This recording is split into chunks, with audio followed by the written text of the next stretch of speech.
उत्तरी गाजा में चल रही है फाइनल फाइट। जी हां, इजरायली फोर्स ने कंट्रोल का दावा किया है, कहा है कि नॉर्थ गाजा में अब हमारा कब्जा हो चुका है। हजारों सिविलियन इस इलाके से जा चुके हैं। गाजा सिटी के आसपास भी भीषण जंग हुई है और ये सुरंगें जो कि बहुत बड़ी चुनौती बनी हुई है आईडीएफ के लिए, अब उन पर निशाना साधा जा रहा है। करुणा। बिल्कुल समीर, खबर यह है कि सुरंगों से इजरायली फोर्स को निशाना बनाया जा रहा है और इजराइल डिफेंस फोर्स से जंग में हमास को भारी नुकसान हुआ है, ऐसी खबर आ रही है। गाजा सिटी ही हमास का मुख्य गढ़ है और यहीं पर कब्जे का दावा किया जा रहा है। जी हां, नॉर्थ गाजा के ठीक नीचे है गाजा सिटी और यहां पर हमास ने जगह जगह अपने सेंटर्स बना रखे थे। टनल्स में हमास के लॉन्चिंग पैड्स बने हुए थे जहां से हमास के लड़ाके हमलों को अंजाम देते थे।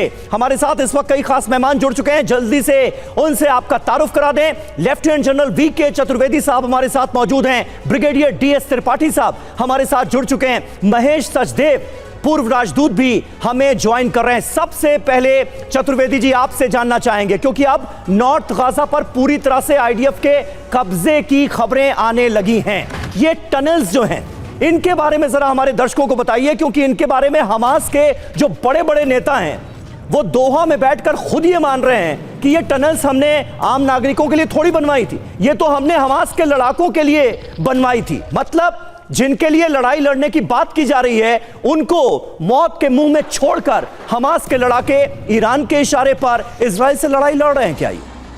बिल्कुल सही विश्लेषण किया है समीर आपने।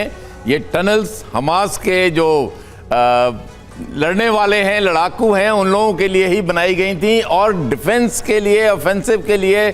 और इजराइल अगर इस जगह आएगा तो उन पे ज़्यादा से ज़्यादा जो डैमेज करने की कोशिश की जाएगी। ये बहुत ही महत्वपूर्ण है कि ये इतनी टनल्स यहाँ पे बन गई और इसकी खबर इजराइल को या मोसाद को नहीं हुई। ये बहुत आश्चर्यजनक चीज़ है। हो सकता है कि उन्हें मालूम हो लेकिन उन्होंने कोई एक्शन भी नहीं लिया। उनकी क्या रणनीति थी इसका मैं समझता हूँ कि बहुत ही मुश्किल है इस वक्त बताना।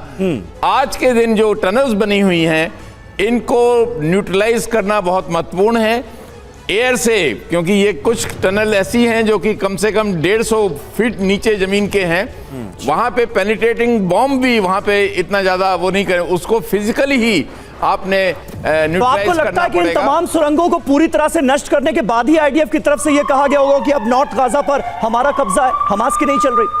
अभी ऐसा नहीं हुआ होगा। मैं समझता हूं कि अभी कुछ टनल्स वगैरह पे अभी भी उनका कब्जा नहीं है और उनको ये बिल्कुल सुरक्षित करने के लिए उसमें अभी कार्रवाई जारी है। बिल्कुल सर, तो ये सुरंग वाली जो जंग है जरूर है, हालांकि इसमें शुरुआती कामयाबी मिलती नजर आए लेकिन बहुत टफ होने वाली है, चैलेंजिंग होने वाली है, साफ तौर पर नजर आ रहा है।